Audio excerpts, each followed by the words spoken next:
praise to Allah who arranged his beloved friend meeting. Who arranged his beloved friend's meeting with me.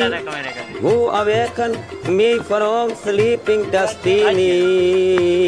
तेरे नशा इश्क विच रहंदे तेरे नशा इश्क विच रहंदे वो अनल हक भी कहंदे वो अनल हक भी कहंदे तेरे नशा इश्क विच रहंदे तेरे नशा इश्क विच रहंदे वो अनल हक भी कहंदे वो अनल हक भी कहंदे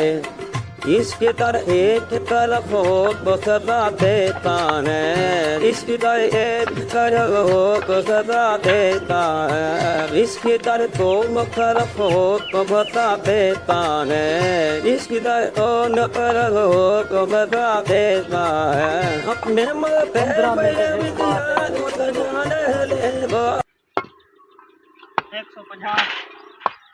150 मिनट तक कितने घंटे पड़ते हैं 2 घंटे 2.5 घंटे जे दीवार कंप्लीट थी